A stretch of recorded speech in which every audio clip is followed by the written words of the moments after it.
This fight can be quite intense when you first get here, but one of the few things to know about this fight is that the wheels are the weak spot, so if you can get on the side of her and attack the wheels directly from the side, you'll be doing a lot more damage and you can disable her for seconds, so you want to aim to do that if you can.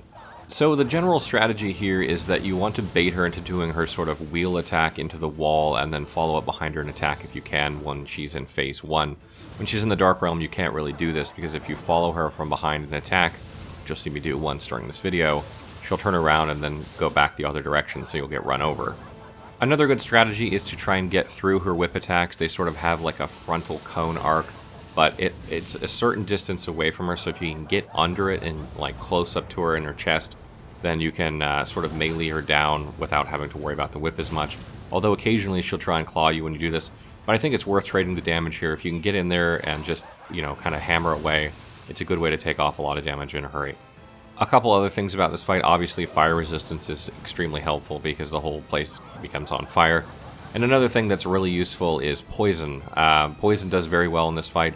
If you can keep her poisoned, then she'll just gradually bleed health. So bring anything that sets poison, poison shurikens, poison arrows, whatever you can to poison her. Just keep her poisoned and that'll help out a lot.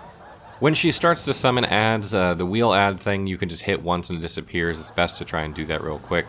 Otherwise, it can be quite annoying. Additionally, the Gaki that she summons only go down in like a couple of hits, 2 or 3 hits top, so you can either try and shoot them with a bow or, you know, use a kunai or whatever, or you can just run over and get rid of them real quick. They're not too important. Like, you can usually burn her down without having to worry about them, but if you're getting pummeled, then you definitely want to run over and get rid of them as quickly as you can. The last thing I want to mention about this fight is that there are lots of opportunities for burst counter. You want to try and get as many of these in during the fight as you can, because it'll make it go a lot faster and it'll be a lot easier. The problem I was having with the Feral Guardian type is that I seemed to go right between the wheels when I would use it, and it didn't work half the time. So try and position yourself if you know she's going to come at you in order to try and connect with one of the wheels or something so that you don't go through. It's easier said than done.